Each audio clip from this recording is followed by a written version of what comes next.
तो हिंदुस्तान के सरपरस्त वजीर आजम नरेंद्र मोदी, ये कहना है सदर ट्रंप का एक पिता की तरह, एक वालिद की तरह का उनका किरदार है। मैं आ रहा हूं विवेकानंद नरताम जी के पास। ब्रेक से पहले जामी साहब ने कई बातें रखी और उन्होंने कई इल्जामात भी रखे और वो भी कहीं ना कहीं विपक्ष के उन आरोपों का समर्थन ही करते नजर आ रहे हैं विवेकानंद नरताम जी, जो कि बरम होकर के आज दिन भर से हम हिंदुस्तान के विपक्ष को, अपोजिशन को देख रहे हैं। हाँ इमरान जी, देखिएगा, मुझे बताइए, जो ट्रंप साहब को, प्रेसिडेंट ट्रंप को जाहिल कह रहे हैं, उनकी औकात क्या है? वो एक हैदराबाद के एक गली के या एक शहर के एक नेता, विश्व की सबसे powerful democracy, the oldest democracy and the most, क्या कहते हैं उसको, कि द प्रॉस्परस डेमोक्रेसी, उसके प्रेसिडेंट को, उसके हेड को कह रहे हैं कि वो जाहिल है। इससे पता चलता है कि उनकी मानसिकता क्या है। किस लिए? क्योंकि उन्होंने प्राइम मिनिस्टर नरेंद्र मोदी को एंडोर्स किया और वो बात उनको सही से डाइजेस्ट नहीं हो रही है। आप देखिएगा कि जो टाइम मैगजीन में मोदी साहब को लेकर के जो वो लेख आया था, इंडियाज डिवाइडर इन चीफ, इनमें से यही सारे लोग थे, ये कह रहे थे कि कैसे देखो मोदी डिवाइडर इन चीफ बना। तब इनके लिए टाइम मैगजीन जो था वो इनका एक रैलिंग क्राई बन गया था, इनका एक महत्वपूर्ण वो एक प्लेटफॉर्म बना था प्राइम मिनिस्टर नरेंद्र मोदी को अटैक करने के लिए। तो ये हमेशा पिक एंड चूज होता है। दूसरी बात, उन्होंने ट्रेड निगोशिएशंस की बात कही। डिप्लोमैटिक निगोशिएशंस में कभी भी एब्सोल्यूट गेन्स नहीं होते हैं उसमें, क्योंकि वहां पर आपको ट्रंप या फिर अमेरिकन शासक लोग जो है वहां पर आपको देने के लिए टेबल पे बैठे नहीं है। वो भी अपने इंटरेस्ट में निगोशिएशन क्या कर सकते हैं वो करने की कोशिश करेंगे। इसके बावजूद टेक्सास को हमने जो चुना, उसके लिए ट्रेड और दूसरा स्ट्रेटेजिक इंटरेस्ट, दोनों भी चीजें महत्वपूर्ण है। ट्रेड, टेक्सास को एनर्जी का हब कहा जाता है, एनर्जी को लेकर के जो भी निगोशिएशंस हुए हैं, एनर्जी का हब कहा जाता है। एनर्जी को लेकर के जो भी निगोशिएशंस हुए हैं, पेट्रोनेट कंपनी जो भारत की कंपनी है, उसके साथ बहुत सारे एमओयू साइन हो गए हैं जो भारत के पक्ष में है, और उसको लेकर के जो भी एफडीआई है भारत में आएगा। दूसरी बात, हमें टेक्सास की थोड़ी सी हिस्ट्री को देखना होगा।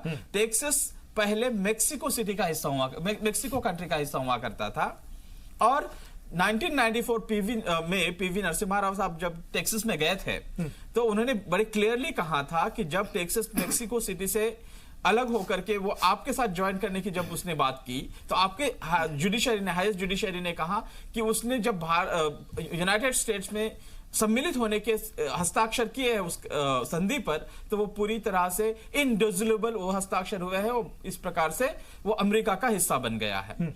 उसी हिसाब से इंस्ट्रूमेंट ऑफ एक्सेशन जो है, जम्मू एंड कश्मीर ने भारत में जब साइन किए थे वो इनडिविजिबल साइन है, इसीलिए इंडिया के हिस्से में जो भी कश्मीर है उस पर तो निगोशिएशंस हो ही नहीं सकते हैं। अगर इसके बाद में कोई टॉक होगा, जैसे जयशंकर साहब ने कहा है, मिनिस्टर ऑफ एक्सटर्नल अफेयर्स ने, कि ये जो निगोशिएशंस होंगे वो पाक ऑक्यूपाइड कश्मीर पर बात होगी, भारत में जो कश्मीर है उस पर बात हो नहीं सकती। पूरा कश्मीर भारत का अभिन्न हिस्सा है।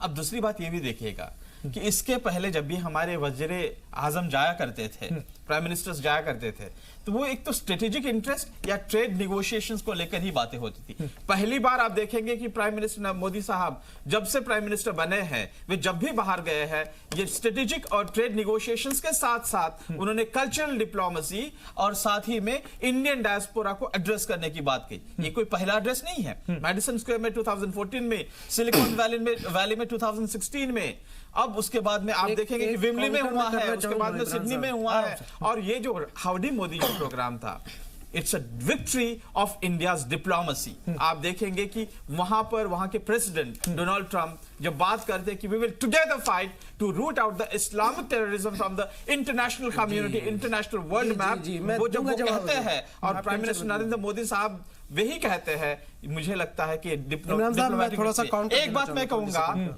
कि ठीक है जमेल साहब, मुझे थोड़ा सा बात कहने दीजिए, मैं आपकी सुन रहा था। तो आप देखिएगा कि जब मोदी और ट्रंप मीटिंग में जब बात होती है तो एक इक्वल पार्टनर्स में बात हो रही है, वो प्रतीत होता है। जब वो इमरान खान और वो ट्रम्प साहब जब बात करते हैं पता चलता है कि एक कोई मांगने आया है और उसको उसी प्रकार से ट्रीट करते हैं। और उनके जो ट्रेंड जर्नलिस्ट थे जो बार बार जम्मू एंड कश्मीर के इशू को लेकर उनको सवाल पड़े तो बोलते कि where do you get this kind of reporters. उन्होंने कहा कि आई लाइक दिस रिपोर्टर। वो बहुत ज्यादा सार्कास्टिक थे, व्यंग कर रहे थे। और इसलिए ये जो अंतर है कि ट्रेड और एड में पाकिस्तान एड मांगने जाता है, हम ट्रेड करने जाते हैं। जब इक्वल पार्टनर्स निगोशिएटिंग टेबल्स पर होते हैं तो एक रिस्पेक्ट के साथ निगोशिएशन होते हैं, और ये जो एड मांगने जाते हैं तो उनको उसी प्रकार से ट्रेड किया तो जामिल साहब क्यों ना कहें कि मोदी के मुरीद हो गए हैं ट्रंप, क्यों ना कहें? देखिए इमरान साहब, मैं यही बात आपको हमारे देश के प्रधानमंत्री हमारी देश की गरिमा है, आन बान शान है, और हमें गर्व है, फख्र है, बिल्कुल इसमें कोई दो राय नहीं। लेकिन हम ट्रंप साहब की यहाँ पे मुखालफत क्यों कर रहे हैं, या ट्रंप साहब को जो अपशब्द कहा गया है इस बारे में हम क्यों कह रहे हैं? क्योंकि देखिए उनकी मीडिया ने खुद कहा था कि वो 10,000 बार झूठ बोल चुके हैं। आप लोगों ने भी ये बात, दूसरी बात ट्रंप ने 15 झूठ तो गिनवाइए। देखिए हमने उनको जाहिल इसलिए कहा क्योंकि उन्होंने हमारे प्रधानमंत्री की बेइज्जती तब करी थी जब उन्होंने पूरी दुनिया के सामने कह दिया था कि वो मोदी जी ने जो है मध्यस्थता के लिए हमसे, सुन लीजिए आप कह रहे थे, मैं नहीं कह रहा था, सुनिए, मोदी जी ने मध्यस्थता के लिए हमसे कहा है कश्मीर में। उस समय उन्होंने मोदी जी की किरकिरी करवाई, फिर बाद में उनको जो है क्लैरिफिकेशन देना पड़ा। दूसरी बात कि जब वो मोदी जी के सामने होते हैं तो मोदी जी की तारीफ करते हैं, इमरान के सामने होते हैं तो फिर इमरान की तारीफ करते हैं। ये दोगली इमरान खान की तारीफ अभी आप देख रही हैं ना, ये दोगली पाकिस्तानी वज़ीर आज़म की तारीफ भरोसा नहीं है। दूसरा पॉइंट, इन्होंने भी हमारे भारतीय जनता पार्टी के मेंबर ने ये बात कहती है, उन्होंने कहा इस्लामिक टेररिज्म के लिए बहुत उन्होंने कहलवा दिया। मेरे भाई, धर्म को आपने आतंकवाद से कब से जोड़ने लगे? हिंदुस्तान क्या तमाम मुसलमान ये मानता है कि यहाँ से कि आतंकवाद एक वैश्विक मुद्दा है और बहुत बड़ा मुद्दा है, हमें कड़ाई से इस पर निपटना चाहिए, लेकिन धर्म को इसके साथ नहीं जोड़ना चाहिए। जब जो यहाँ से कर्नल पुरोहित का केस आया तो हमने तो नहीं कहा कि हिंदू आतंकवाद है। जब 50 मुसलमानों को न्यूजीलैंड में मार दिया गया निहत्ते, तो हमने ये तो नहीं कहा था कि ईसाई आतंकवादी क्रिश्चियन थे। हिटलर जो है वो 60 लाख यहूदियों को मरवा दिया। हमने तो ये नहीं कहा कि वो जो है ईसाई आतंकवाद। मजहब बेहतरीन है, मजहब बेहतरीन है, लेकिन उसको मानने वाले कौम बदतरीन। मैं भी मानता हूँ मजहब बेहतरीन है, मजहब बेहतरीन है, लेकिन मुसलमान बदतरीन हो सकता है, ठीक है। लेकिन जामिल साहब, अरे जामिल साहब सुनिए ना, जामिल साहब आप बात सुनिए ना, नहीं जामिल साहब, नहीं जामिल साहब, एक मिनट विवेकानंद जी, मुसलमानों की बेइज्जती नहीं जामिल साहब, फिर तो इस्लाम की बेइज्जती का, इस्लाम को बदनाम करने वालों के साथ भी कौन खड़ी दिखी है? नहीं, आप ये बताइए जामिल साहब, लश्कर-ए तैयबा, सुनिए ना, लश्कर-ए-तैयबा ये नाम जो है इसको लेकर मैंने नहीं देखा कि मुसलमान जुमे की नमाज नहीं। लश्कर-ए-तैयबा क्या होता है बताइए? लश्कर-ए-तैयबा क्या होता है? जैश ए मोहम्मद क्या होता है? मुसलमान क्यों नहीं इसका विरोध करते? मुसलमान क्यों विरोध नहीं करते? जुम्मे के दिन हर फॉर्म का आतंकवाद, हर जुमे की रात क्यों नहीं निकलते सड़कों पर? हमें एतराज है लश्कर-ए-तैयबा से, हमें एतराज है, नेशनल इश्यूज है, हम सब मिलकर के सरकार में उसको साथ देना चाहिए। आप मेरे सवाल के बाहर मत जाइए, आप मेरे सवाल का जवाब दीजिए। आप इस्लामिक स्कॉलर भी हैं, आप इस्लामिक स्कॉलर लोग जो है, आप अच्छी बात देखिए, मैं खुद कह रहा हूँ, मैं तमाम किस्म के आतंकवाद कंडेम करता हूँ। हाँ ठीक है, निहत्ते लोगों की जान जाती है, चाहे हिंदू की जान जाए, मुसलमान की जान जाए, ये लड़ाई लड़नी चाहिए, हम सब उसको लेकिन किसी धर्म विशेष से जोड़ना बिल्कुल नहीं जोड़ना चाहिए, नहीं जोड़ना चाहिए, जामिल साहब नहीं जोड़ना चाहिए। टाइम में तो नहीं कहा कि ये हिंदू आतंकवाद है, अरे नहीं जोड़ना चाहिए, पर सुनिए ना, आप मेरे सवाल का जवाब नहीं दे रहे, आप मेरे सवाल का जवाब, अरे जी सलाम का दर्शक सुनना चाहता है आपसे। जामिल साहब सुनिए ना, हर वक्त से करते आए, मुसलमान वैश्विक मंच से करते आए, मुसलमान आपको शंका चाह रहा है। जामिल साहब रैडिकल इस्लामिक टेररिज्म की बात की उन्होंने, पीक पॉलिसी है रैडिकल इस्लामिक टेररिज्म की बात, इस्लाम को उन्होंने कुछ नहीं कहा, इसलिए आपको आहत होने की कोई आवश्यकता नहीं, सीधी बात है।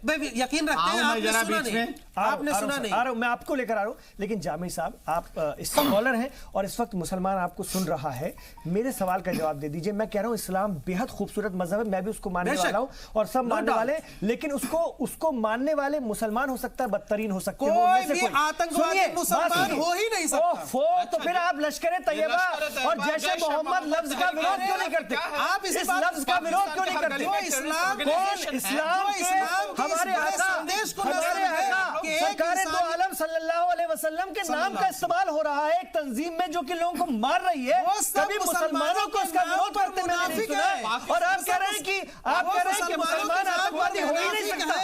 और उनका बताइए मेरे सवाल का जवाब देना नहीं है। आप मेरे सवाल का जवाब दीजिए। जो इस्लाम ये कहे कि एक इंसानियत का कत्ल हो जाए, एक इंसान का कत्ल हो, पूरे इंसानियत मेरे सवाल का जवाब दीजिए। इन तंजीमों को लेकर मुसलमानों ने सवाल क्यों नहीं करे? वो कैसे मुसलमानों ने सवाल क्यों नहीं उठाया इन तंजीमों के नाम को लेकर? बिल्कुल उठाया, हमेशा उठाया, उठाया, आज भी मैं उठा रहा हूं कि तमाम वो दहशतगर्द जो हमारे देश की तरफ आगे निगाहें बैठे हुए, जो हमारे देश के भाइयों बहनों और चाहे हिंदू हो मुसलमान हो, उनके जो है जान माल की तरफ जो है वो निगाहें लगाए रहते हैं जो दहशतगर्द, उनको मैं चेतावनी देना चाहता हूं कि इस्लाम जो है, आप इस्लाम के नाम का गलत इस्तेमाल कर रहे हैं और आप मुसलमान हो ही नहीं सकते, क्योंकि आप प्रॉफेट मोहम्मद सल्लल्लाहु अलैहि वसल्लम की वो जो संदेश है इंसानियत का, आप जब उसको ही नहीं मानते तो आप मुसलमान कैसे हो सकते हैं? ये बहुत अच्छी बात आपने बताई।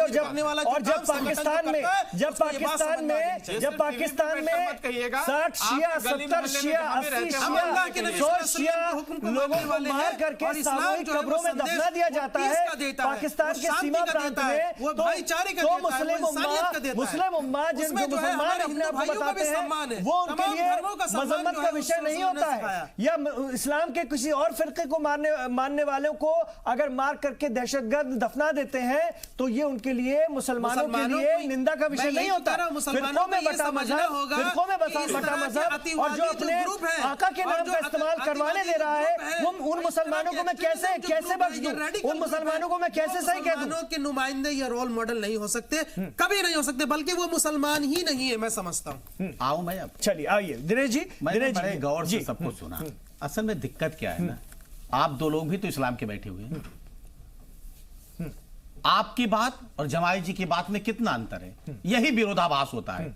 यही सच्चा मुसलमान और मुसलमान। जब बीच में एक शब्द नहीं बोला, मेरी जिस बात पर आपत्ति हो आप नोट कर लीजिए, अपने टर्न पे आप बोलिए। यही अंतर होता है। आराम से। जमाई जी जैसे लोगों को ना, इनके आदर्श कौन होते हैं पता है? इनके आदर्श जिन्ना हो जाते हैं। समस्या इस बात की है कि आप जहां पर जो तालीम, निजी नहीं हो रहा हूं, जहां जो आप तालीम दे रहे हैं, आप नहीं बोला जिन्ना के मजार पर जाने वाले अडवाणी, उनको सेकुलर का खिताब देने वाले अडवाणी, और हम हमारे आदर्श हो गए। क्या बात करते हैं कुछ इतना झूठ मत बोला। और कुछ बोलना है? अरे जिन्ना आपके आदर्श हो गया, बीच में मत बोलिएगा। मैं आपके बीच में एक शब्द बोला, आपने पता नहीं प्रधानमंत्री को क्या बोला, मैं सुनूंगा बैठ के, लेकिन मैंने सुना। अब आप नहीं, मैं ब्रेक बोलने दे तब तो, या कहिए ब्रेक के बाद मैं रखूं? जी बोल दीजिए अपनी बात रखिए, मुझे ब्रेक मेरी बीच में बोलने की आदत नहीं है। बोलिए, अगर आपको बुरा लगा आप सुनिए, बाद में काउंटर करिएगा। इसलिए मैं कह रहा हूं, ये ऐसे लोग हैं जो शिक्षा देने का काम कर रहे हैं। आपके प्रधानमंत्री, आप एक तरफ कहते हैं देश के प्रधानमंत्री, अरे देश के प्रधानमंत्री को जो वहां पर सम्मान मिल रहा है, वो सम्मान आपसे क्यों नहीं पच रहा है? कौन कह रहा है?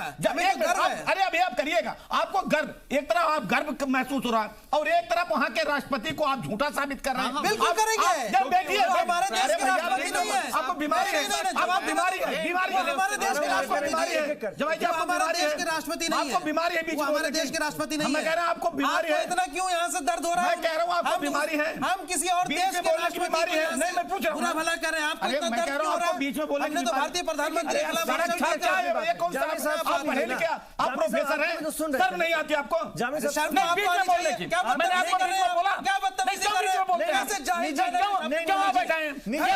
आदमी है, आदमी है, अपने को प्रोफेसर कहता है, अकल नहीं बात करने की, अकल नहीं है बात करने की। अरे मैं आपको सुना क्या सुना? नहीं दिनेश जी, नहीं इमरान जी मैंने एक बोला, जामे ये पता नहीं कहां से बत्ती है, निजी हमले नहीं, प्लीज। नहीं ये बदतमीजी कर रहा है। नहीं पता नहीं। ब्रेक के बाद आपका स्वागत है और आप गहमा गहमी देख ही रहे हैं। अच्छा है, मुद्दों पर बातचीत होनी चाहिए, निजी नहीं बोलना चाहिए। और जी सलाम ये अपने मुअज़्ज़िज़ हजरात से, मेहमानों से गुजारिश भी करता है कि हम लोग बिल्कुल चर्चा करें दलील पर और एक से बढ़कर एक तर्क दें, दलील दें तो बहुत बढ़िया रहेगा। चलिए मैं आ रहा हूं दिनेश जी आपके पास, आप काउंटर करना चाहेंगे जो जामे साहब ने भी कहा था उनकी बात का भी? मैं सिर्फ ये कहा था, जमाई साहब ने बहुत ज्यादा आरोप लगाए जी। इन्होंने जो कांग्रेस पार्टी ने काम किया था, इन्होंने प्रज्ञा ठाकुर, असीमा आनंद सबका नाम ले लिया और किसी पर कोई आरोप सिद्ध हुआ? ठीक है, उनकी टॉयलेट में आपकी बात कर रहे थे आप, लेकिन नहीं सिद्ध हुआ। लेकिन बार बार एक लफ्ज आता है कि नहीं आता है, आपको उसका खंडन करना चाहिए। जब आपको खंडन करना चाहिए था तो आप खंडन नहीं करते हैं, आप भी उसी धारा में भरने लगते हैं। समस्या इस बात की, आप अभी ट्रेडिंग की बात कर रहे थे, या तो जानकारी इकट्ठी करके आइए। अमेरिका बार बार ये कह रहा था कि हमारे ट्रेडिंग में ट्रैफिक को आप खत्म कीजिए जो भारत ने बढ़ाया है, लेकिन भारत अपने शर्तों पे उनके साथ संबंध रखना चाहता। उन्होंने कहा था एफएन को आप उसको खत्म करिए, भारत ने नहीं खत्म किया। आज अब भारत कोई नीचे और ऊपर नहीं है कि भारत विकासशील देश नहीं है, आज भारत विकसित देश है। आज ट्रंप के साथ आंख में आंख मिलाकर भारत, और सिर्फ अमेरिका नहीं, दुनिया के सारे मुल्क में आज प्रधानमंत्री मोदी जी जहां जा रहे हैं पूरी दुनिया के लोग उनको सर आंखों पे बैठा रहे हैं, अपने देश के सर्वोच्च नागरिक सम्मान से संपादित कर रहे हैं। तो आपको गौरव होना चाहिए, लेकिन आपको तकलीफ ही लिए होती है कि आप उसी जमात में शामिल हो जाते हैं। आपने एक बार कंडेम किया, ये मुख्यमंत्री थे अमेरिका में, अपने यहां के सांसदों ने उनके खिलाफ लिख के दिया कि नहीं बुलाना चाहिए, तब तो आप नहीं। वही प्रधानमंत्री हैं जो टाइम की चर्चा अभी हमारे साथी कर रहे थे, उन्होंने लिखा डिवाइड प्रधानमंत्री, उन्होंने अपने पेज को बदला। यह प्रधानमंत्री की हैसियत है। और राष्ट्रपति ट्रंप कह रहे हैं कि इस आतंकवाद से निपटना मेरे मित्र को बाखूबी आता है। आज वो मित्र जैसे संबोधित कर रहे हैं, प्रधानमंत्री वहां बोलते हैं, आधे घंटे ट्रंप ताली बजाते हैं। ये आज हिंदुस्तान की हैसियत है। और किसी के रहमे करम पे आप हिंदुस्तान नहीं है। आज हिंदुस्तान और हिंदुस्तान का यशस्वी प्रधानमंत्री अपने हिसाब से पूरी दुनिया को चला रहा है। बहुत अच्छी बात। जावेद साहब, मैं आपके पास आ रहा हूं, मैं आप ही के पास आ रहा हूं, फिर बाकी दोनों मेहमानों के पास जाऊंगा। दिक्कत क्या है कि पाकिस्तान के खिलाफ निर्णायक लड़ाई हो रही है या एक्शन लिया जा रहा है, लड़ाई तो नहीं कहेंगे, एक्शन लिया जा रहा है, अर्बन नक्सल परेशान है, ये तमाम दिक्कत है। क्या यही दिक्कत है जो आपको अगर दुनिया में भी डंका बजे तो तकलीफ है, देश में भी डंका बजे तो तकलीफ है? मतलब क्या तकलीफ क्या है? बिल्कुल नहीं, हमारे देश का डंका क्या, उन्होंने, आपने सुना नहीं शायद कि जब उनके एक सीनेटर जो है जब अपनी भाषण दे रहे थे तो उन्होंने कहा कि हिंदुस्तान एक ऐसा देश है जो गांधी और नेहरू के विजन को आगे बढ़ाते हुए, विचारधारा को आगे बढ़ाते हुए जो है वो, और मोदी जी के सामने कहा, अच्छी बात है, कितनी अच्छी बात, विरोध किया, किसी ने विरोध किया उसका। यही तो विरोधाभास है। एक तरफ आप गांधीयन विजन की बात कर रहे हैं, उसका बखान हो रहा, दूसरी तरफ वो हमारे देश के जो यहाँ से राष्ट्रपिता थे महात्मा गांधी, नहीं उनको कोई हटा दे रहा है। बेइज्जती में उन्होंने एक बात कही, हटाया, सुनिए, हमारे देश के हमारे देश के प्रधानमंत्री प्रधान सेवक है और बहुत ही यशस्वी प्रधानमंत्री है, हमें उस बात का फक्र है। और डिप्लोमेसी को जहां तक आप बात करते हैं, अभी आपने सुना नहीं, जब वो प्रधानमंत्री मोदी जी के बाद इमरान साहब के साथ बैठे हुए थे, उन्होंने प्रेस के सामने कहा, ट्रंप ने, कि अभी भी अगर यहां से हम पाकिस्तान और इंडिया चाहेंगे तो मैं मध्यस्थता के लिए तैयार हूं, क्योंकि मैं मध्यस्थता बहुत अच्छे से करता हूं। मैं ये पूछना चाहता हूं ट्रंप साहब से, आपको किसने ये कहा बार बार कि मध्यस्थता? जब हिंदुस्तान ने अपना स्टैंड क्लियर कर दिया है कि हमारा बायलैटरल इश्यूज है, ये हमारे आपसी जो है द्विपक्षीय मामला है, तो बार बार ट्रंप साहब को बीच में आने की क्या जरूरत है? क्यों तो वो कर रहे हैं, क्यों वो मध्यस्थता कराने चाह रहे हैं, उनमें उनकी क्या यहां से फायदा? इस बात को जो है भारतीय प्रधानमंत्री को भी क्लियर करना चाहिए, और इस बात को जो है इंडिया में जो उच्चायुक्त वहां बैठे हुए उनको क्लियर कर देना चाहिए कि बार बार ट्रंप साहब ये ना कहें, इमरान के सामने कुछ और कहते हैं, मोदी जी के सामने कुछ और कहते हैं। ये क्या चल रहा है? ये क्या चल रहा है भाई? कश्मीर हमारा बायलैटरल इश्यूज है, पाकिस्तान के साथ जो भी बात होगा वो बायलैटरल है। ट्रंप साहब बीच में बार-बार क्यों? जल्दी जवाब दीजिए, फिर मैं रविंदर जी और विवेकानंद जी के पास आ रहा हूं। कि यहाँ पे सबसे ज्यादा दिक्कत क्या है कि जमाई साहब को लगता है कि सबसे ज्यादा बुद्धिमान यही है, ये जो कह रहे हैं वही सत्य है, बाकी नहीं। इसलिए हम कह रहे हैं असल में उन्होंने कहा क्या, उन्होंने कहा बार बार जब पत्रकारों ने सवाल पूछा तब उन्होंने पाकिस्तान को बार बार कटोरा लेके भीख मांग रहा है कि चलिए हमारा फैसला करिए, लेकिन ट्रंप ने यह कहा था कि फैसला करने के लिए प्रधानमंत्री हमारे मित्र सक्षम है। अगर प्रधानमंत्री कहते हैं तो प्रधानमंत्री क्यों कहेंगे, उनको पता ही है। अगर प्रधानमंत्री कहते हैं इसका मतलब मोदी जी जो कहेंगे उस बात को हम स्वीकार करेंगे, इमरान खान जो बात कहेंगे उस बात को हम स्वीकार नहीं करेंगे। रविंदर जी, क्या मतलब यही तरह की बात नहीं होती, इस तरह की बात बाबा साहब ने कभी नहीं कही थी, इस तरह की बात उसने कभी नहीं कही थी। आप दोनों आज क्यों कह रहे हैं? इन दोनों का जरा फैटर गिराइए, इन दोनों का फैटर गिराइए। मुझे रविंदर जी को सुनना, दिमाग है तो मुझे रविंदर जी को फैटर गिराइए इन दोनों का। कूटनीति में यही होता है। कूटनीति में कभी आज तक किसी की राष्ट्रपति का सेंटेंस नहीं सुना, कभी किसी राष्ट्रपति ने इच्छुक है, किसी राष्ट्रपति ने ऐसे देखा आधे घंटे जामी साहब, दिनेश जी, जामी साहब ऐसी चर्चा में कहते हुए आपने कीजिए सर, लोग सुनना चाह रहे हैं, सीने पे लोग सुनना चाह रहे हैं। अरे आपके ठीक है, आराम से अर्बन नक्सल की बात की ना, यही लोग हैं, यही लोग हैं। जवाब दीजिए। ट्रम्प ने आपको बना दिया। जामी साहब जामी साहब आपके सवाल का जवाब मिल रहा है, सुनिए ना, हमें भी जस्टिफिकेशन दीजिए ना थोड़ा सा। ओके, अब मैं ना करीब 2 मिनट लूंगा, प्लीज आराम से सुनिएगा, और मैं 2 भाग में बातें करूंगा। एक तो मैं करूंगा ओवरऑल जो हम पहले भी बातें हो रही थी, और एक दूसरी बात जो अभी हम देख भी रहे हैं जो चल रहा है, और 27 तारीख को मोदी जी टेरर को लेकर के क्या कर सकते हैं वो अलग है। पर पहले मैं आता हूं, कुछ मैं बुलेट पॉइंट्स देता हूं। अभी तुलसी गबार्ड की बात हो रही थी और मैडिसन एवेन्यू में 2014 मोदी जी ने जो करा था, एक्चुअली मैं भी वहां था, हमने ऑर्गेनाइज किया था। मुझे याद आया तुलसी गबार्ड के साथ मैंने ब्रेकफास्ट करा था, हम 8 लोग थे और ब्रेकफास्ट मैंने ही अरेंज करा था, राइट। तो वो इंडियन ओरिजिन की नहीं है, उसको हमें वो निकाल देना चाहिए माइंड से। दूसरी बात, यस, कल्चरल डिप्लोमेसी और हाउडी और medicine and all, definitely yes, वहां पे इंडियन अमेरिकन कम्युनिटी अब वेल्थियर भी होती जा रही है, पॉलिटिकली अवेयर भी होती जा रही है, भारत भी बढ़ रहा है। तभी भाई एनआरआईज या कोट अनकोट जो वहां पर है, उनको भारत भी उभरता दिख रहा है, और इसलिए बहुत ज्यादा जोश आ रहा है जो इसको करना चाहते हैं। वो ये कह रहे हैं कि कश्मीर के मामले में भी ट्रंप डबल बात करते हैं। नहीं साहब, एक मिनट, वजीर आजम को क्लियर करना चाहिए। मैं उसमें नहीं जाऊंगा, उसमें डिबेट 12 और होती रही, उसमें कुछ निष्कर्ष निकल रहा है आपका। Rather I would love to contribute something which is useful. Okay, so 1 minute, उसमें आप बहुत एक्सपर्ट्स हैं, उनसे सुन कर लीजिए। दूसरी बात जो मैं कहने जा रहा था,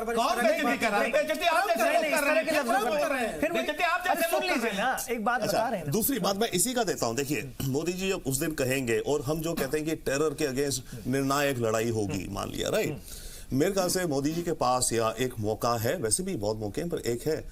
देखिए, टेरर लॉन्ग टर्म में ना केवल मिलिट्री से, आर्मी को लॉन्ग टर्म में खत्म होने के लिए विचारधाराएं बदलेंगी, राइट। पर विचारधारा आप सारी बदल दोगे ना, तब भी टेरर खत्म नहीं होगी, क्योंकि हेट्रेड होती है, नेचुरल ह्यूमन पैशंस है। इसको कम करने का केवल एक ही तरीका है, और वो केवल लॉन्ग टर्म है। वो एक तरीका यह है कि 5 साल की उम्र से जो बच्चे हो, हर स्कूल में उनको एक फिलॉसफी पढ़ाई जाए, सिंपल सी, मे बी सारे रिलीजन्स की मिक्स करके एक स्पेशल करिकुलम बनाया जाए, जो हो लिव एंड लेट लिव। जब बच्चे पूरी दुनिया के, अज्यूमिंग के सारे बच्चे स्कूल जाएं, पहली बात, ठीक है ना, सारे बच्चे पढ़ेंगे और 10 साल बाद जब पढ़ के निकलेंगे, तो उनमें से कम 80% नॉर्मल उसमें रहेंगे। कुछ एक्सट्रीमिज्म रहेगा सोसाइटी में, पर this is the only way forward, कोई और रास्ता नहीं है। तो मेरा विचार यह है कि हमारे वर्ल्ड लीडर्स को, जो आज हम पॉलिसीज बना रहे हैं कि टेरर को लॉन्ग टर्म में हम जूझना चाह रहे हैं, फ्रांस के मैक्रोन, क्राइस्ट चर्च की उन्होंने भी जो मस्जिद अटैक हुआ था न्यूजीलैंड में, राइट, उसको काउंटर करने के लिए बहुत बड़ी कॉन्फ्रेंस करी थी पेरिस में, और उन्होंने बुलाया फेसबुक वगैरह को कि भाई डिजिटल स्ट्रीमिंग ना करो, ये करो, वो करो। ठीक है यार, those are little tools, but technology is not the answer. तो ये जो मोदी जी 27 को एड्रेस करेंगे, आई होप कि वो इसको इस फिलॉसफी के साथ भी जोड़े, और वासुदेव कुटुंबकम in the real sense, and call for the world कि ये मत सोचो कि टेरर को हमें रिमूव करना है तो मेरी मिलिट्री स्ट्रॉन्गर, मेरे पास ज्यादा बम, तू गलत मैं गलत, ये वो। टेरर को फंडामेंटली निकालना है, 50 साल लगेंगे, बड़ी बात है, बट केवल बच्चों के थ्रू होगा ये, एक लॉन्ग टर्म में, शॉर्ट में अलग बात। इमरान जी, ये एक बात जो आई थी, मोदी साहब और ट्रम्प साहब, मोदी साहब और इमरान खान साहब की मीटिंग हो सकती है, उसमें गलत क्या है?